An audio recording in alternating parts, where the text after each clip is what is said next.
Say When is dedicated to the memories of Paul Fletcher, Derek Sharpley, Hans Castagnol, and all the victims of COVID-19. Warning. Staff and guests may or may not be under the influence. Welcome to the very first episode of Say When. I'm your host, Joe Justice. Today's episode features a taste of what's to come with segments and topics like problematic coworkers, movie reviews, parody songs, callers, reactions, mental health, R.I.P. Chadwick Boseman and RBG, pandemic fatigue coping skills, and, after the show credits, our moment of when. Say When is a podcast dedicated to fun and awareness while talking about everything or tapping out to switch gears. From critical thinking to comedy, we offer real barbershop talk and progressive thoughts. Welcome to the free-for-all. Talk or tap out. Say when. Okay, well, cool, man. Well, let's get it going then. Welcome, Shaheed, to the podcast. That's what's up. Yeah, man. Yo, we want to hear you do your segment. Okay. Oh, well, let's do the mic check. 1, 2, 3. Yeah, bitch, yo. You know. You sick fuck. Yeah, bitch, yo. I was to talk about this dude who nicknamed himself Callie. His name is Billy. You know, and yes, he's gonna be the bitch of the week. Man, we were working on an assignment at a construction company one time, and bad enough the day before, the man wasn't doing no kind of work. Talk about he ain't doing no work today, but he was around me and my home in L.A. So we busting our ass on this construction stuff. While he hanging out, he see the foreman come, gonna yell out when he, hey yo, we need some garbage back. You bitch, you know. And then the next day, foreman gonna ask me if I help him dig some holes. I said no problem. I'll help him dig a ditch, whatever. Now bad enough, dumbass. He's gonna, as soon as he starts digging, he's gonna throw the dirt that we're gonna need to put back in the hole over the wall. I said, man, I don't know what kind of dope you smoke, man, and I know what goes on with these day labor places, but are we gonna need that dirt? Oh no, when we dig the next hole, we'll use that or the dirt from the hole to plug this up. I said, that's all well and good. So what you do with the hole that's gonna be empty? I said, man, but okay, you know what you're doing. I'm just here to help you. You know? Hey, I'm just here to help you. I mean, this day labor, I could always walk off and it ain't going to go on my resume. You know? I'm just buying time for my unemployment benefits. You know? For real. We'll be right back after this message. There are everyday actions to help prevent the spread of respiratory diseases. Wash your hands. Avoid close contact with people who are sick. Avoid touching your eyes, nose, and mouth. Stay home when you are sick. Cover your cough or sneeze. Clean and disinfect frequently touched objects with household cleaning spray. For more information, visit cdc.gov/COVID-19. This message brought to you by the National Association of Broadcasters and this station. Before the intermission, I was talking about the bitch of the week named Callie. You know, Callie, you bitch, you dirty wretch, you. Oh, You son of a bitch, you. Suck your mother. You know? That's what's up, man. Yeah, you know. Coworker who's trying to act like he's your boss when he's not. No, a coworker trying to show out in front of the boss. Make himself look good. That. Yeah, you know, 45-year-old man. I could tolerate that from a high school student or a 20-year-old, but not a 45-year-old man. Anyway, we get in front of the boss. He's going to say, oh, yeah, and by the way, yeah, just try to dig the holes a little bit fast. I said, man, so I showed him out in front of the boss. I said, man, motherfucker, don't try to show out because the boss is, because you in front of the boss. Number one, I ain't digging up no hole quick for anybody. My name ain't John Henry. Number two, Wow. I said, number two, you dumb son of a bitch. How about next time when you dig a hole, put the dirt on the side rather than throw it over the wall? And that's when his boss was right. So that's when his boss was like, "Nah, man, don't throw the dirt over the wall in that water, man. No, we can get fined for it." And so like, yeah. I think the hating came from when we had an hour break. My man want to come up to my ride, you know, because he didn't ride with us. But my man want to see us rest and want to come to my ride. And we had 6 minutes before the break was over, going to ask me if I could take him to go get a cigar. I said, didn't you walk to the store earlier? He said, yeah. I said, so what I look like risking me being late for my break so you can get a damn cigar when you have a whole hour to get it? Nah, man, ain't no happening. It's just not happening. You bitch, All right, welcome back to Say When. We have our guest today, JC. Thank you very much. We're doing the review of the Unfit movie with Donald Trump as the main focus as usual. So let's start off by playing a clip. Here we go. If you don't have normal empathy, you're going to mistreat people because they don't matter. There's an absence of loyalty. The absence of loyalty is a sign of antisocial personality disorder. Loyalty at its best means I care about this person, I value this person, so I will stick by this person. If you have a person without empathy, what you find is that loyalty disappears as soon as the other person crosses them. As soon as somebody says, I'm not with you anymore, or I disagree, it flips from you are the greatest person to you are a horrible person, you are a worthless person, and I will attack you. I will destroy you. You know, some of the people that were most loyal to me are people that I didn't think would be. Some of the people that were least loyal to me are people that I think I would have treated them differently. I think I would have treated different groups differently. I would have wiped the floor with the guys that weren't loyal, which I will now do, which is great. You know, I love getting even with people. Wow. So he was young. I mean, that was probably 30, 40 years ago. I don't know when that particular clip was, Looks but about right. He was talking like a mafia don back then. And I like how he said he's going to get revenge on not only individuals, but certain groups. I wonder if those were ethnic or racial groups. But JC, kick it off. Well, that's not an isolated thing. You know, he talks about revenge often, like it's a good thing, like being out for revenge, trying to get even is not a personality defect. I mean, I'm not a Christian, but he pretends to be, and Christians pretend that he is.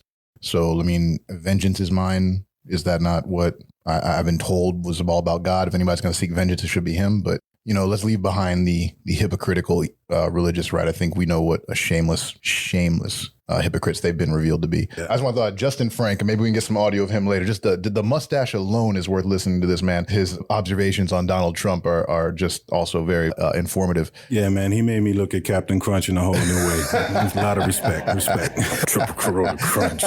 Respect the crunch. But let me ask you, before we dig in, let's just say whether or not we like the movie. That was Amazon Prime, if I'm not mistaken. So I think you got to rent it right now. Buy it, bootleg it, steal it. Do what you got to do, but you should definitely see it. Nothing is perfect, but it's by far one of the best documentaries I've seen, especially before the election. It focuses on a number of topics that weren't highlighted, I think, as much. And I think the flow of the documentary and everything works. I loved it, and I give it 2 fists up. What about you, brother? You give it whatever rating you want? I mean, yeah, absolutely. You should watch it. I think it does a good job of piecing together everything about Donald Trump that if you've been paying attention for the last 5 years, you already knew. I won't criticize the movie, but I will say it didn't teach me a whole lot that I wasn't already aware of. Now, I watch Donald Trump very closely. Right. And we also saw the Great Hack documentary. So we had Cambridge Analytica and the Russian trolling that Malcolm Nance was talking about in Unfit, fresh on our minds. There's a lot of overlap there. I could have edited out the former Trump enablers that got a little bit too much airtime from Scaramucci and Scaramucci, yeah. It's just hard to refute the fact that the man is not well. He's incompetent. He's unfit. He's responsible for the deaths of many Americans. And most importantly, he has no loyalty to anyone, friends, family, our country, and not even to our dead soldiers. RBG wasn't even in the ground, and he's putting in somebody that will try to undo everything that she has done. And it's exhausting talking about Trump, but we don't have a lot of choice because basically he's going to affect every single American's life in the next few months with this election. And we know we're not going to be getting results anytime soon, and this thing could drag out. You know, we're hoping for Christmas, we get a Donald Trump is out or a verdict that says clearly that Joe Biden has won. Hopefully, the Supreme Court won't. Hopefully sooner, yeah. But you know, if we have to wait that long. To bring it back to Gardner for a second, one of the main psychiatrists, and what you played in the clip earlier about his antisocial personality disorder, that just says it all right there. And you throw in a bit of malignant narcissism on top of that, and you have everything you need to know about Donald Trump. This movie does a good job of bringing that all together in one place in case you haven't been paying attention as closely as maybe some other people have. You know, they also had Richard Painter on there who is a Republican, and I think as such has a lot to answer for because, he did serve with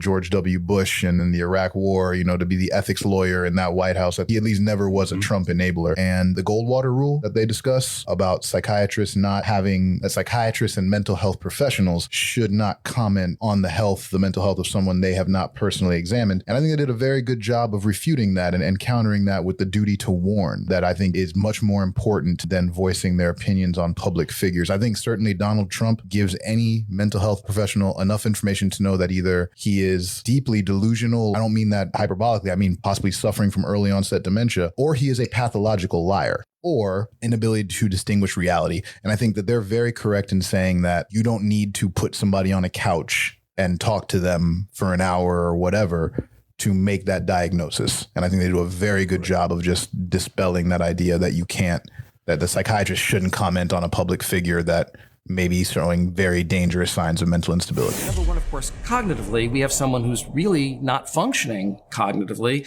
who has the capacity to launch the nuclear codes. The other thing, though, about his developing dementia is that when people develop dementia, everything about their personality becomes 10 times worse. So in his case, he has a malignantly narcissistic personality disorder. He's going to become more paranoid. He's going to become more aggressive. He's going to become more impulsive. His judgment is going to get worse. His impulse control is going to get worse. And so if you think he's bad now, wait till you see how bad he's going to become. I do think that we have enough evidence that most psychiatrists would feel like it's important to warn about Trump. We have a duty to warn. I just wanted to say, as a mental health advocate, we're not talking negatively about anyone experiencing mental illness. We're just saying that there's a personal accountability for him, for his own behavior that he is fully aware of, and that the people around him are aware of and are enabling when they should be really good making point. Sure that he gets the help that he needs. That is really there is a cruelty to all of this that has nothing to do with Donald Trump, and that is keeping somebody with this obvious mental infirmity or difficulty, whatever he has experienced. There's a lot of people around here that are just letting that person be exposed and not put out on a stage to be a puppet for whoever's political gain they happen to be able to get at the time. So yeah, thank you for pointing that out. He's a weird victim in all of this as well. Really weird of you to say and empathetic. He's a weird victim. Yeah, oddly enough, yeah. You're being objective and you're taking a step back and just looking at it from a scientific point of view and trying to put emotion aside because, of course, there's always a lot of emotion involved when we talk about Trump. Hopefully his entire criminal family organization get the help that they need and support. Criminal justice system, I hope. Yeah. Or in the military prison system, as I would prefer, or knock yourself out. Right. Black Site, Guantanamo, knock yourself out. He's fond of all of those places, so I wouldn't be surprised. People with mental illness should not be feared, but they also shouldn't be elected president if the mental illness is so debilitating. I mean, Abraham Lincoln was notorious depressive. I believe they brought that up in the movie as well, right? They even brought up Bill Clinton's sexual compulsion. Yeah, well, they use the term that escapes me at the moment for what they think he may have. And they do point out that, you can have a mental illness and still function. Lincoln's depression might have even helped him win the Civil War, just bear all that horror, bear all that misery of a nation at war. Just he was so ready for it. Most of our heroes, sports or entertainment actors, a lot of them, if not half or more, are suffering or experiencing some sort of illness. There's an upside to some illnesses, not all of them, but there's an upside, mania and stuff like that. Sometimes it'll help a lot of people get stuff done. Other times you'll be so unstable you have to be hospitalizing. I apologize because we went totally off track again from the movie. But I don't think we did here because I think unfit and mental health and wellness is a critical part of the movie. Like Trump is an important part of the movie, but there's this underlying message about mental health and how to recognize it and how to react to it. Absolutely. And I think you talk about entertainers and a lot of brilliant creative people that do have mental illness. And to what extent is the mental illness something that they push through it and they still are successful? And to what extent is it, the Kanye West who who, Right. homeboy clearly needs to get some help. He doesn't need to be holding whatever the hell that political rally he tried to do. And that didn't benefit him. That didn't benefit anybody else. There was no reason for that. And somebody should have stopped it. Right. And he still is responsible for his behavior at the end of the day, especially someone in his position with all his wealth and power, worldwide connections. He could be doing more to take care of himself. Right. Take care of yourself. Take care of your family. The last thing I wanted to say personally, and I'll let you, knock it out the park. Mental health wise, I'll take it back to why I'm voting for Biden and Kamala Harris. After this, if you don't think that mental health care should be mandatory, if you don't agree with Medicare for all, fine. But let's just say certain things like if you're born physically handicapped, you're covered. You're blind, you're deaf, you're covered.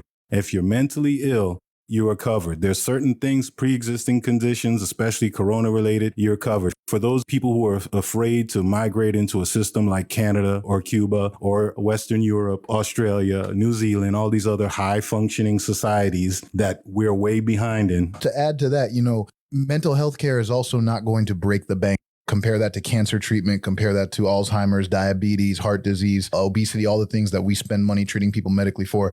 Compared to just having people available to talk to motherfuckers and just make sure that, hey, you all right? Because you'd be surprised if you just get somebody in front of them and you get them talking, that can sometimes that right there can be the inflection point. When they just realize that somebody is listening, somebody is out there. You're not alone in your own mind dealing with this. Somebody will listen. Somebody will help you do something. That comes kind of cheap. We don't pay mental health professionals a whole lot of money in this country, and it could really make all the difference. So absolutely cover that with Medicare. What the hell is wrong with people? There was almost a school shooting. Kid came to school, had the gun. I think the teacher just approached, eye contact. I remember that. Speaking, talk to me, and then the gun is dropped, the hug. The point is nobody got killed. Mental health professionals, I think you find at least as many of them willing to make that risk as you would find cops willing to do the same, willing to put their life on the line and expose themselves to danger to hopefully use a very, very difficult situation. Absolutely. And if you need help, seek help. It's there. Well, thank you so much, JC. Did you want to say anything? Watch the film, especially if you just really want to know what's going on with Donald Trump. Thanks again. Thank you so much. Say when.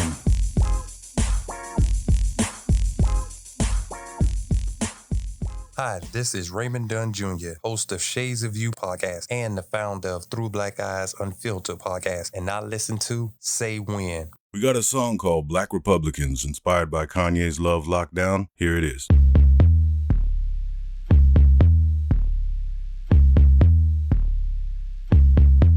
Black Republicans, I can't fuck with them. Talking about my sins while they drinking gin. Cheating on their spouse, Jeffrey Epstein's house. What is that about? Need to get found out. We will never know who's guilty for sure. Shit's incredible. Y'all some punk ass hoes. Uncle Tom sellouts. Too much Lexapro. You fools. I said George Bush don't care about black people. As soon as I wore a red hat, I'm a coon. You can't do enough for nobody out here. So how about it? I stop. Hey, man, that shit made my day, man. That shit cracked me up, dog. You're incredible. Fucking hoe. Hell nah, pimp. Welcome to the Say When podcast. We got brother Brandon on the phone right now. How you doing, bro? Yo, what's going on? What's going on, Joe? Chilling. So welcome to the Say When podcast. We talk or tap out. Anytime you're uncomfortable, something you don't want to talk about, just tap out. And that's it. We switch gears and drop it and go somewhere else. So anything you want to talk about, the floor is yours. I didn't do any introduction background because I'm not sure how much of your information you want to give. Most people come on the podcast are anonymous right now. So whatever you want to say, floor is yours. Let's see. First topic I would definitely like to talk about is definitely the death of Chad. My man, Black Panther, is gone. Who knew that he had cancer, for one? That was crazy. Yeah. But it's good to know that he had people in the circle that didn't, drop the ball when it came to not let anybody know that he was suffering from cancer. I thought that was pretty cool. But I wanted to talk a lot about who would you see to kind of take the mantle, if not even take the mantle, but how would the MCU kind of shift their gears to maybe promoting somebody up to the Black Panther position. I can say that honestly, I wasn't like a fan of Black Panther, back in the days with the comic book because, they didn't really give him that much powers and, he's just kind of a side character. But luckily they corrected that. And, there was some good things. Of course, he was the richest person in the world and he was way smarter than Tony Stark. Yeah, man, he was incredible. When I seen him in Jackie Robinson, that's when I was like, yo, salute. And then James Brown, I mean, that brother could act. Yes. We took a big L, man, and us as black people, man, when we don't see ourselves represented on screen, and then we as children have to fantasize and read comic books to see ourselves represented with some type of power or authority. It's disappointing and it's crushing to lose him. The only thing that gives me hope now is, according to the comics, of course, Shuri always became queen. His sister becomes the queen. Correct. And so I think at some point she's going to become the Black Panther. But I'm hoping that Marvel just shows some black characters some more love and, stop marginalizing characters like Storm, that are way more powerful than they portray him to be. I mean, even the Hulk, you know what I mean? Yes. They just, real fans, those of us who love something, and then when you see it, you get all excited. It's like when you go into a restaurant for your favorite meal, and then you take a bite, and it doesn't taste nothing like it's supposed to. You know what I mean? So it's disappointing. Yeah, they didn't give you like a taste of like what it could really actually be. But I actually did enjoy the Black Panther movie. But as far as the comic, I wasn't big on it. Yes, I knew about it, and yes, I did read it just for the simple fact that it was a Black Panther. But growing up, I was, of course, stuck to the all X-Men and everybody else. I was growing up with Wolverine and everybody. But just a simple fact that Chad dying now here in the year 2020, it's just another reason why I hate this year 2020.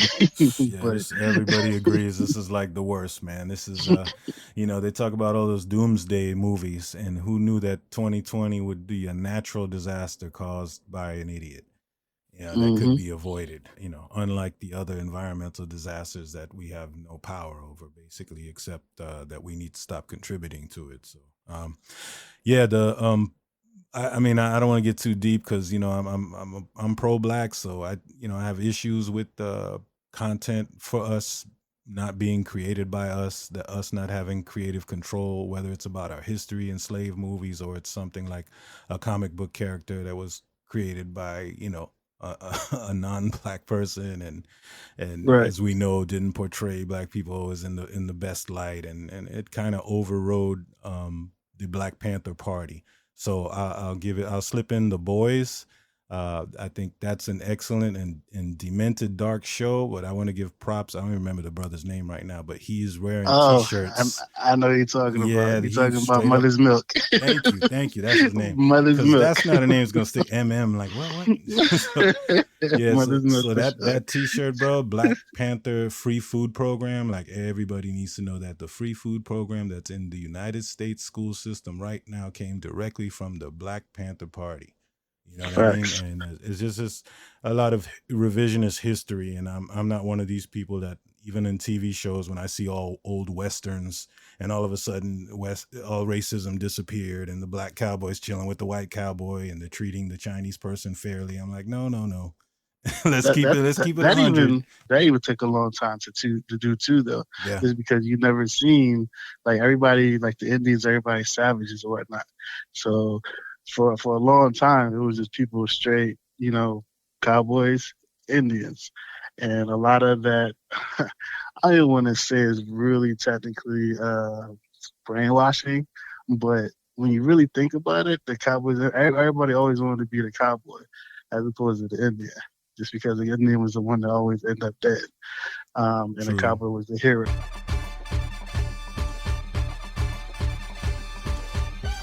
All right, we got a caller on the line. Caller, can you hear Hello, me? yes. I want to say, first of all, the problem is people, they are lazy. They don't want to work. They don't want to go get a job. Well, I mean, what about you? Hey, me, I have 3 jobs. I work McDonald's, I drive Jeepney, I drive the Uber. Yeah, McDonald's, I make the French fry, McNugget, Big Mac, special sauce. All right, but not everybody's able to work. Some people are sick. It's Trump's fault with the stimulus check. Trump is a vagabond. He's racist Trump. Haiti, Nicaragua, Mexico is a shithole country. That's what he said. He never been to my country. What does he know about my country? People like him, they have the money and they steal everything from Haiti and they make people poor and they stay rich. True. And they never have enough money. Never. Trump, he don't need to be president because he don't want to work. He lazy. He want to watch TV all day. Hey, man. You're right. Hey, appreciate your call. Thank you. When I listen to the Asian caller, say McDonald. Yeah. I said,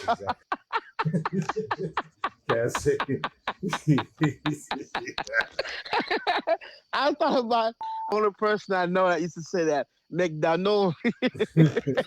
Exactly.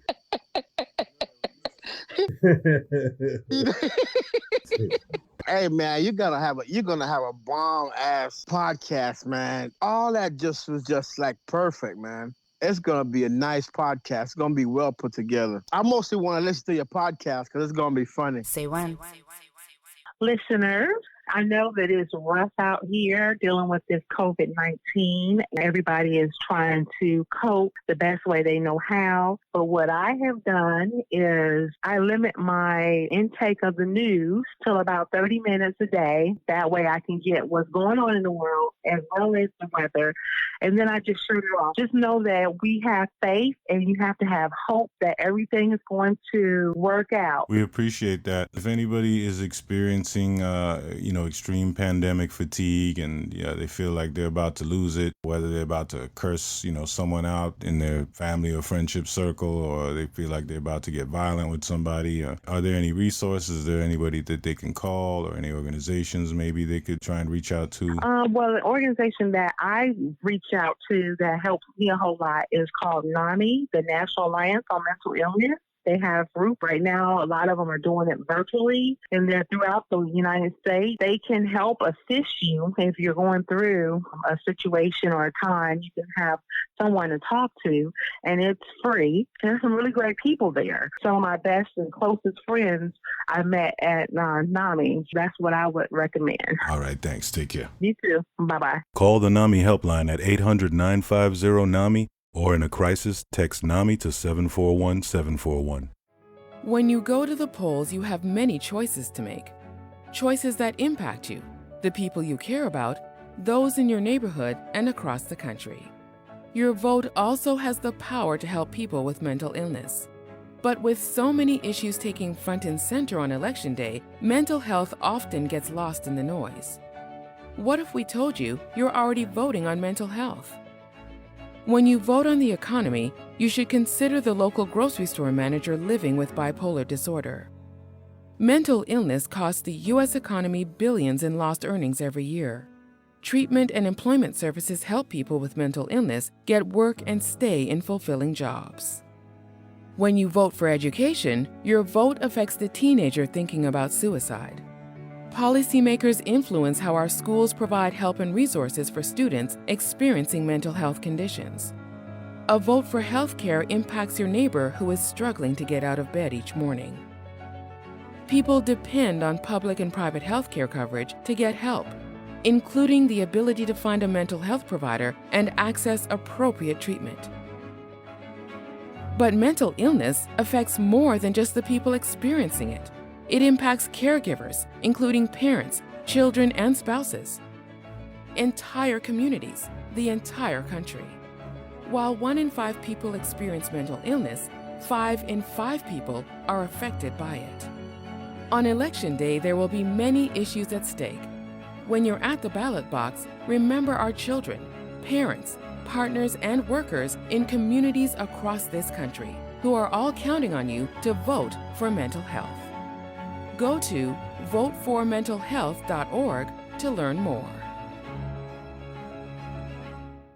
Say when. We have Erica here to pay respects to the late, great RBG. Kick it.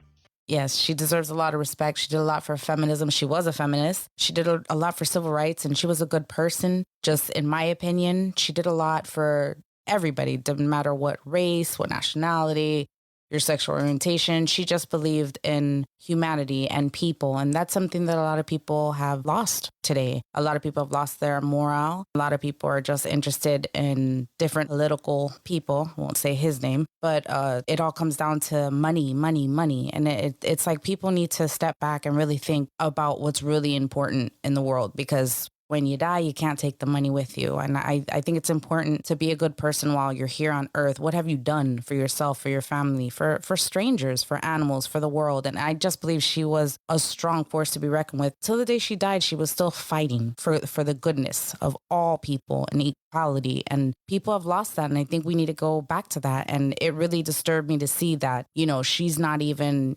forgive me, in the ground yet.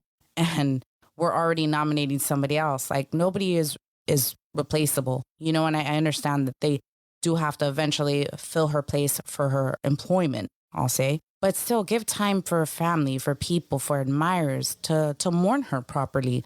Not just, hurry up, now let's appoint somebody to get somebody in there so we could run the Supreme Court. No, that's not good.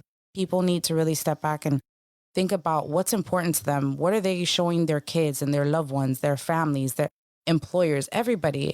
Life is not about money, at least in my opinion. It's not about money. It's about goodness and the warmth of people's heart. And unfortunately, she's not here with us anymore. And she will be missed, because we need more people like her in this world, on this earth, because without people like her, this world is going to go to crap, in my opinion, because people just don't care. They value about how big their house is, what kind of car they're driving. My blouse costs $1,800 and it cost a child, working 12 hours. She made $3 making this shirt. Like, it just, I think people need to step back and really think about what's important in life. And, if when you pass away, you could look back and say, I've done good things, then good for you. But how many people can really say that? I don't understand what's going on in the world right now. I've just seen too much hate, way too much hate. And I don't like that. I don't even like watching the news. Not that I ever really like watching the news, but when you see so much negative things and racist things, and even our president is basically saying, screw all you other people, I'm going with these people over here, but the rest of you, I don't care. That's not the type of president we need. Whether you're Republican, Democratic, Independent, liberal, whatever. If you want to be president of the United States, you have to be a president for all. Look out for everybody. Otherwise, don't try to become the president. Or when you do become the president, just basically say, I really don't care about you other people. I'm going to fight for these other people because you guys are all worthless or come from, crap hole countries. It's just an evil time right now. And I just wish we could skip these next couple of years and like fast forward or rewind and go with somebody else, because humanity is lost right now. Absolutely. I feel you. I appreciate your passion. Thank you so much.